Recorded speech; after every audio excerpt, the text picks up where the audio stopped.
Gunsmoke, brought to you tonight by Plymouth, with an invitation for you to visit a Plymouth dealer's tomorrow. Meet the new Plymouth and enter the big $25,000 contest.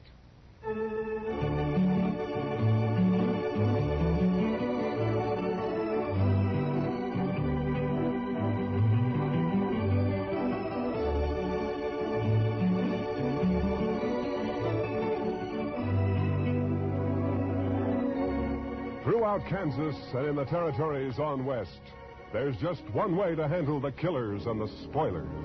And that's with a U.S. Marshal and the smell of gun smoke. It's here, a new kind of low-priced car. The exciting 53 Plymouth, completely new, completely beautiful.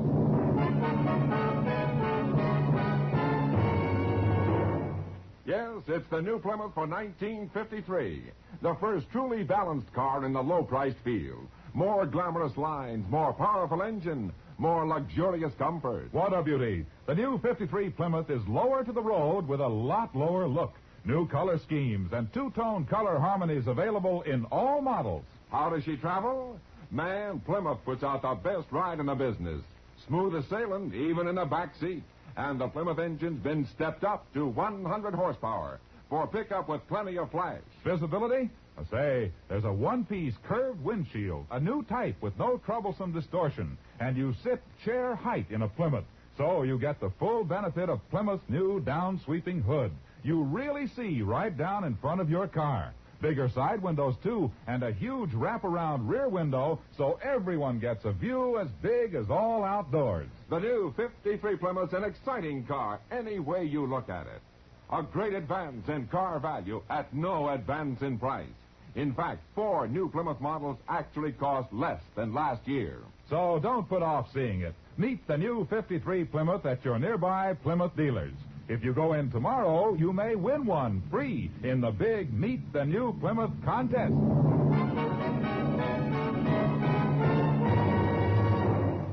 And now, Gunsmoke, starring William Conrad. The story of the violence that moved west with young America. The story of a man who moved with it. Matt Dillon, United States Marshal.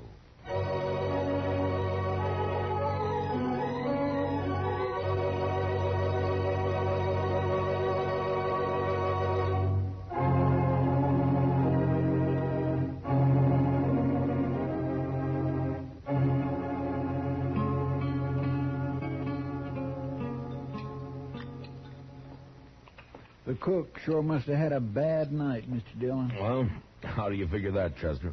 Well, sir, I never saw so much chili pepper on a couple of poor eggs.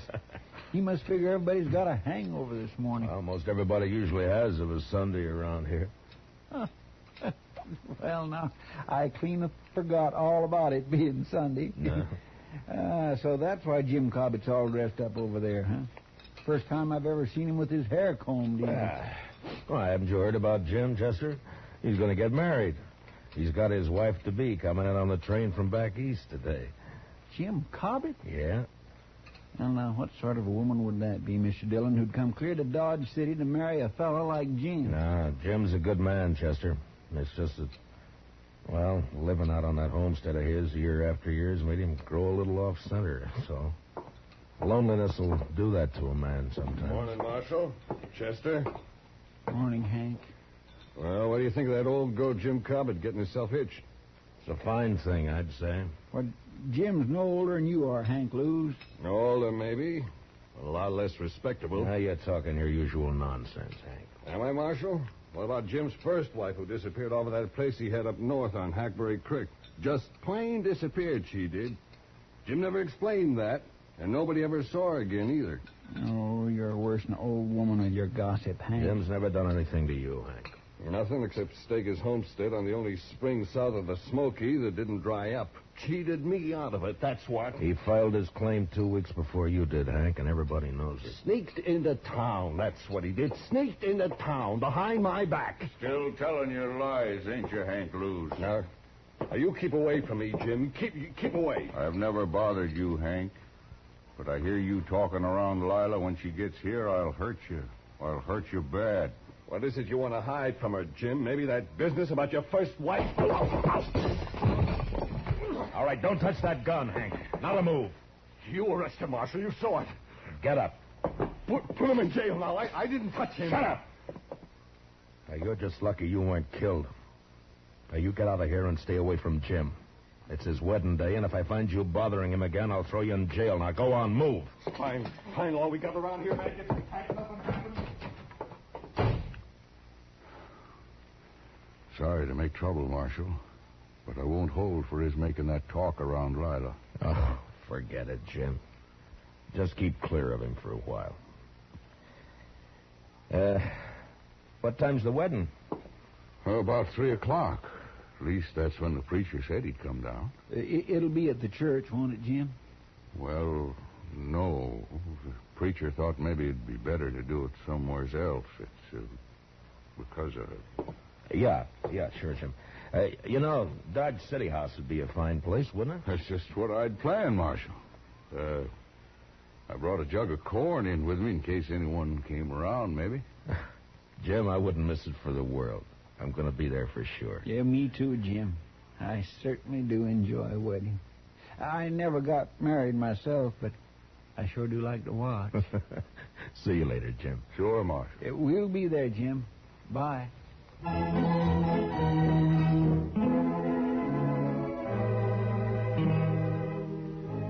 Jim's bride, Lila, turned out to be a handsome, high-strung woman with nervous black eyes and a manner that bespoke a gentle breeding and background.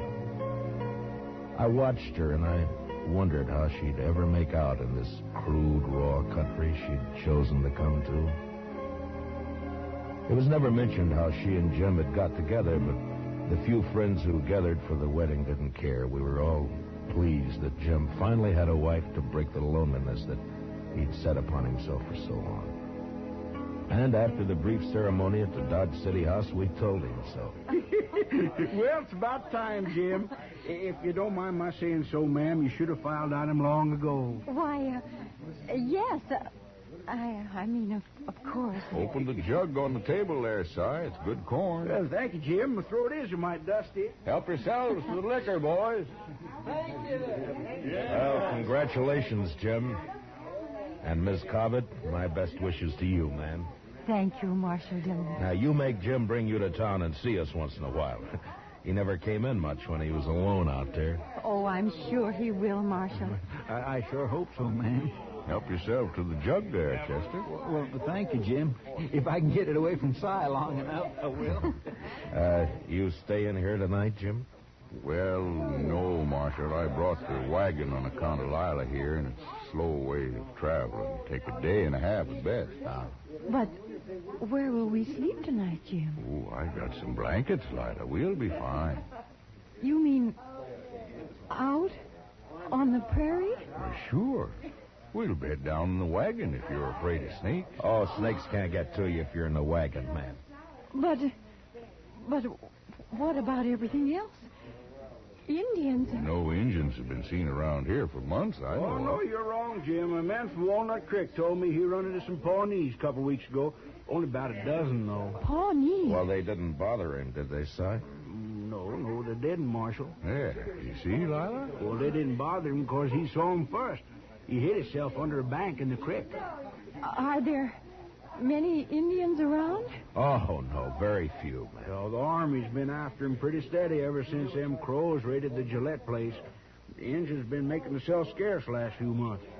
What happened at the Gillette place? They had a little trouble, that's all, Lila. Little trouble. They killed Bob and rode off with Mrs. Gillette and a child, that's all. Oh, no. Si, why don't you go get yourself another drink, huh? Yeah, well, I was just thinking about doing that. Well, no, I suppose it'll be easier on Mrs. Gillette once she learns to talk Crow, but still, it's a hard life on a white woman suddenly being made a squaw. Oh. The jug's almost empty, Si. You better hurry, huh? By golly, hey, fellers, I got another swatter coming. Liquor's working on the side, Lila. Don't pay him no mind. Jim, is it true what he said about that poor woman? Now, Lila, don't you fret about that. Is it true? I want to know, Jim. Yes. Jim, if you stayed in Dodge City tonight, well, you could start out before dawn tomorrow. Oh. Maybe it'd...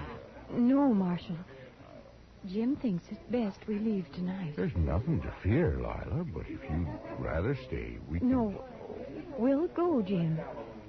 If you'll excuse me, I'll go change into something more suitable. Goodbye, Marshal. Goodbye, ma'am. We'll see you in Dodge City real soon, I hope. Of course. I'll be down shortly, Jim.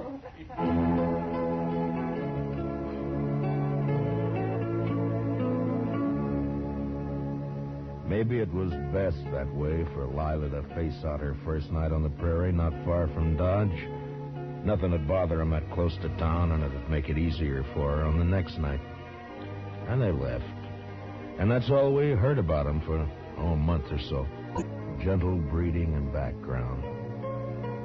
I watched her, and I wondered how she... Two boys were killed the next night, and another a few days after. But then things cooled off and became peaceable again. Hank Blues is in town, Mr. Dillon. Oh, no, Chester. Well, there ought to be a law against it, that's all. He said he was coming here to see you in a few minutes. Look, you talk to him, Chester. I think I'll go upstairs and pick on the doc for a while. Oh, he doesn't want to see me, Mr. Dillon. I'll send him up when he comes. Chester, no. Yes, sir, but he'll ask me where you are, sir, and then what am I going to tell him? Marshal, I want to talk to you. Oh, all right, Hank. Go ahead, talk. You think I was lying about Jim Cobbett, don't you? Well, listen to this, Marshal. Lila's disappeared, too. What? I saw it with my own eyes. I saw she isn't there. What are you talking about, Hank? I'm telling you, Marshal, Lila's gone, just like Jim's first wife up on Hackberry Creek. She's plain disappeared. Well, go on. Well, I got a runty bay mare that's always running off, and I rode by Jim's place to see if he'd seen her. Jim was just sitting there, and he'd hardly pay me any mind at all. He was all alone, and when I asked him about Lila, he just walked off, wouldn't say a word. Well, maybe she was just out on the prairie somewhere. Then she stayed a long time. I was back next day and still didn't see her. Stock's gone, too. When was this, Hank? About a week ago. Now, Marshal, I think you ought to get out... I do my own thinking, Hank. Well, all right. But you better get out there, Marshal. I've told you now. Yeah, you've told me, and you can forget it. Just stay away from the Cobbett place, you understand? All right, Marshal, I've done my duty. You better do yours. Goodbye, Hank. Well, Goodbye.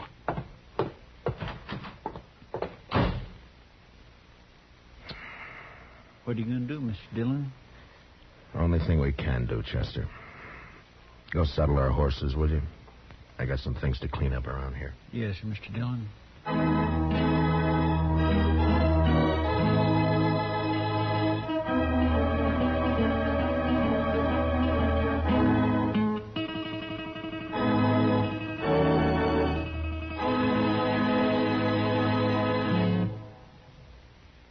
Big doings at all Plymouth dealers.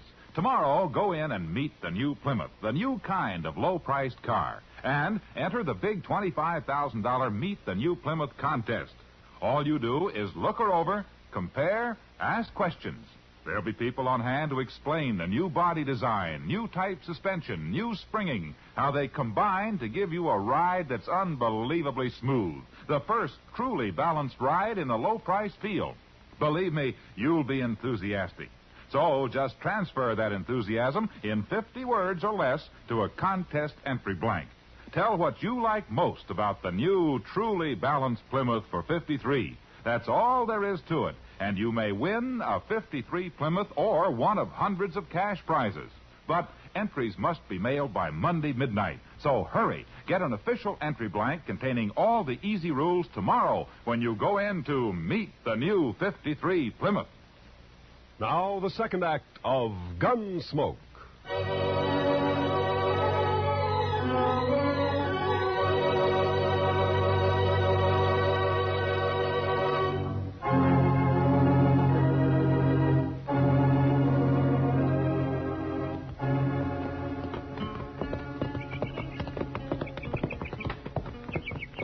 Sure looks quiet around here, Mr. Dillon. Yeah.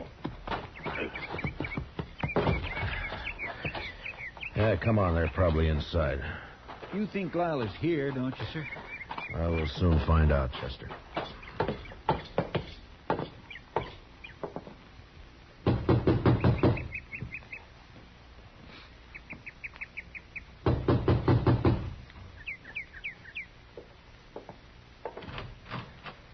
Hello, Jim. Well, hello, Marshal. Chester, Hello, Jim. come in.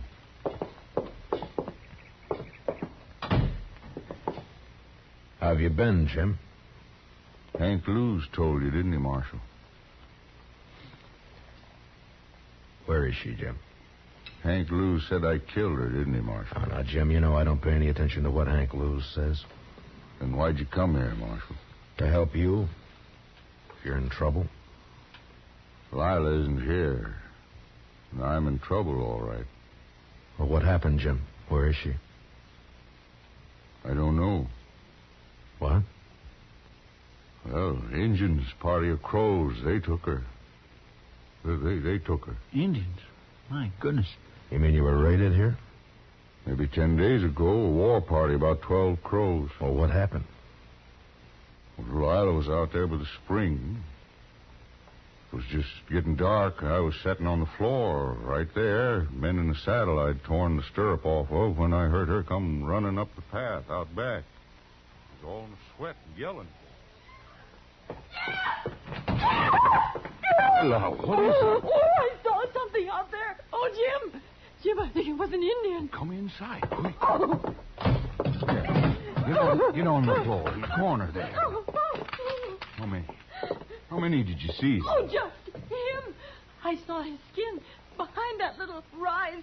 Oh, Jim, don't let him get Easy me. now, Lila. Oh. Don't. Oh. Well, I don't see a thing out of this window. Oh. Take a look over here. Oh. Nothing. Must have heard you yelling. Oh, Jim, what'll we do? Stand them off, that's all. Oh. Wait a minute. There's one. Oh, no. Getting hard to see. Jim, the other side. They'll sneak up on the other side. Might be one behind that log out there. Oh, no.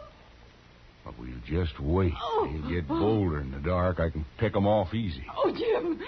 Jim, they'll carry me off like they did that other woman. I can't stand it, Jim. Here. Take that 6-shooter. Yes, I will. I will. It won't take you while I'm alive. I promise you that, Lila. Wait a minute. They're down at the corral. Oh, no. They're after our horses. That'll show them. Here he goes. There was one behind that log. Oh, Jim, I can't stand it. Yeah, they're sneaking up on us. We'll just wait. Let them get in the open. Oh. Wait till a little more. Then when they jump and run on us, I'll...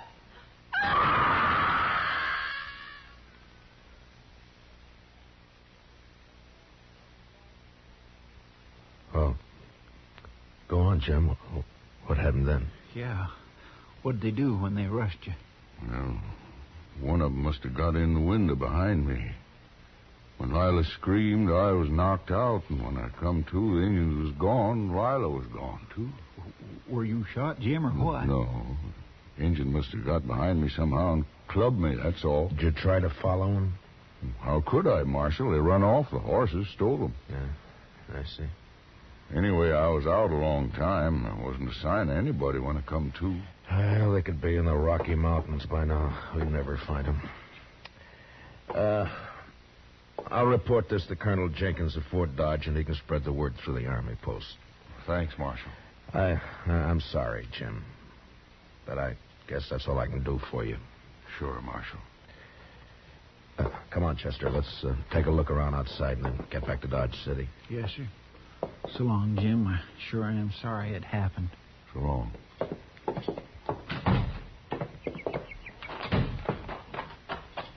Jim's pretty broke up, Mr. Dillon. Yeah. That's terrible. And her a squaw now. Yeah. My, aren't those pretty, Mr. Dillon? What? Hey, that bunch of columbine there, growing right in a row.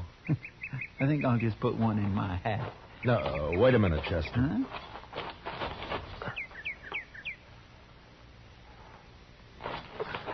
I wouldn't pick them, Chester. They're too pretty to pick, huh? Well, all right, sir. Jim's stock is gone, all right. Mm-hmm. You know, Mr. Dillon, Jim Cobbett ain't the luckiest man in the world, is he? No, he sure isn't, Chester. Come on, let's get out of here.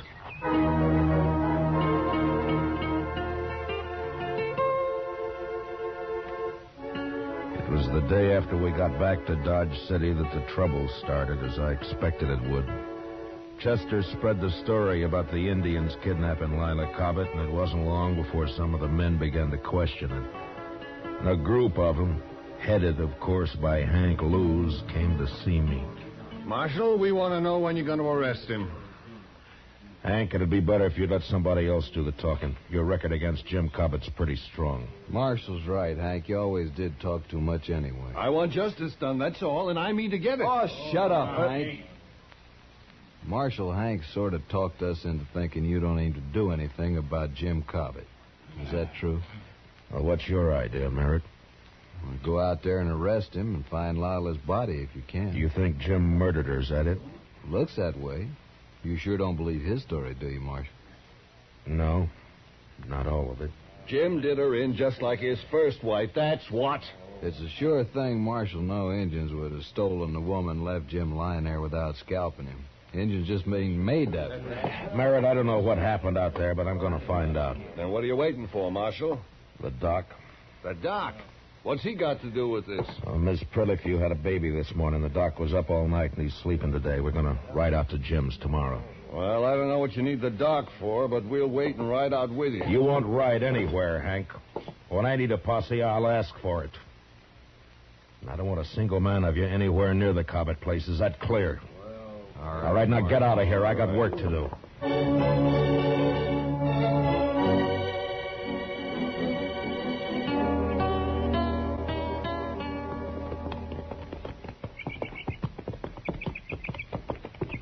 It's a mighty lonely-looking place, Matt. Yeah, indeed.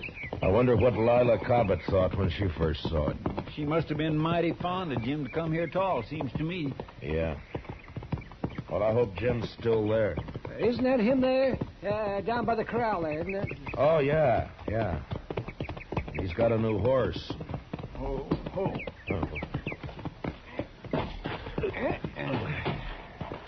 Hello, Jim. What are you doing here, Doc? I had to bring the doc, Jim, to perform a sort of autopsy. Autopsy? On Miss Cobbett. It's necessary, Jim, or I wouldn't do it. Marshal? Now, don't do it, Jim. You wouldn't have a chance. No. Take his gun, Chester. Yes, sir. All right, Jim, let's you and me go on into the house, huh? I don't imagine you want to watch this. Where is it, man?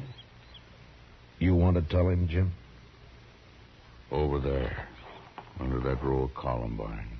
Well, So, that's why you wouldn't let me pick any, Mr. Dillon. I watered the ground a lot to make it hard. It was a good job, Jim. Come on, let's go in the house. Shovels out back of the corral. I'll get it.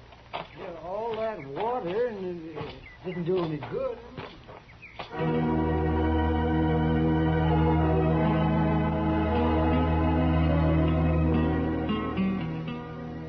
In the house, Jim sat with his back to the wall, his hands clasped tightly across his knees. He was so gaunt and leathery that I wondered if he'd bothered to eat anything at all since this had happened. He just sat there as if waiting to be sentenced and not caring very much one way or the other. Finally, Doc and Chester were finished, and they came into the house. Got back to Dodge City that the trouble started, as I expected it would. Chester spread the story. I know, but what did you find? Well, she was killed by a .45. Fired at close range. Bullet entered her head just under... Never mind, Doc. Jim's gun here is a .45, Mr. Dillon. You want to tell us about it, Jim? You think I killed her, Marshal? Well, it looks that way, Jim. But I still can't believe it. Thank you, Marshal. If you did it, Jim, you're going to hang for it. The crows didn't attack the house, Marshal. They never aimed to. They just dodged around out there, some of them, to cover for the ones that ran the stock off. They didn't want to fight, just to stalk. Yeah, it's happened before. Lila screamed and screamed. I guess she went kind of crazy. Then I heard a shot. First I thought she was shooting at the engines, but then I saw her on the floor there. I didn't care after that. They could have come right in there. They could have done anything they wanted. I didn't care. You'd given her your 6-gun, is that it? Yes. The crows didn't bother you after that? They just took the horses and left? I didn't care about them. I buried Lila out there right away. And I sat there on the ground all night. Everything had been all right, Marshal, but when Hank Lewis came by, I got scared. I didn't want to talk to him, but I knew what he'd say. So, I put water on the grave and tried to hide it. Except for the flowers I'd planted. I just couldn't not have planted flowers there. Yeah, he's telling the truth, Matt. Yeah, Jim isn't lying. No, sir, he certainly isn't. There's no reason I know of why Jim should stand trial. What about Hank Lewis, Mr. Dillon? He'll make trouble. The three of us here have heard the story and seen the evidence. Hank's talk doesn't mean a thing. I have no cause to arrest Jim. Then I can go, Marshal. Go? Go where? I don't want to live here anymore. It's like the other place up north after my first wife rode off. She just said goodbye and rode off one day. I was ashamed of that, so I never told nobody what happened. I left the place. Like I'm leaving this one. Well, you got to settle down sometime, Jim. No, I don't. I got bad luck both places. I won't settle down no more. We won't stop you, Jim. I think I'll go now, Marshal. I don't want to spend another night here. I'll get my things together. Yeah. We'll wait outside. Come on, Chester. Doc.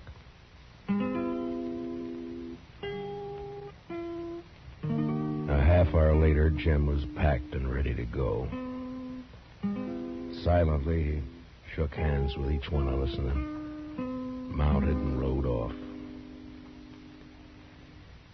Yeah, the prairie had dealt hard with Jim Cobbett, but the man was too tough and dry not to survive somehow. He wouldn't try again to be happy, but he'd live. He'd make his way.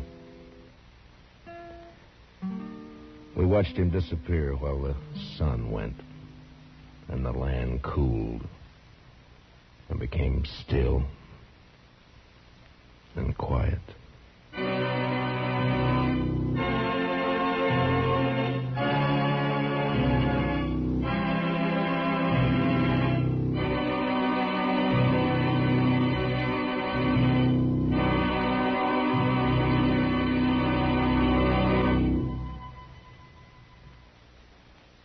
Hurry! The Big Plymouth contest closes Monday midnight. Your last chance to win a new 53 Plymouth free or a big cash prize.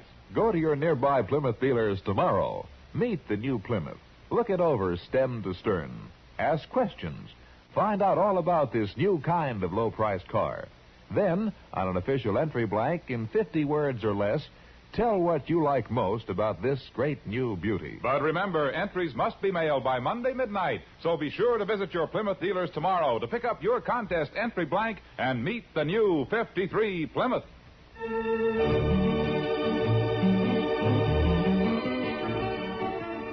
Gunsmoke, under the direction of Norman MacDonald, stars William Conrad as Matt Dillon, U.S. Marshal. Tonight's story was specially written for Gunsmoke by John Meston, with music composed and conducted by Rex Corey. Featured in the cast were John McIntyre and Jeanette Nolan, with Paul Duval, Jack Crucian, and Harry Bartell. Parley Bear is Chester, and Howard McNear is Doc. Gunsmoke was brought to you by Plymouth, along with a reminder that you visit your Plymouth dealer tomorrow and enter the Meet the New Plymouth contest. Remember, entries must be mailed before Monday midnight. Clancy Cassell speaking. This is the CBS Radio Network.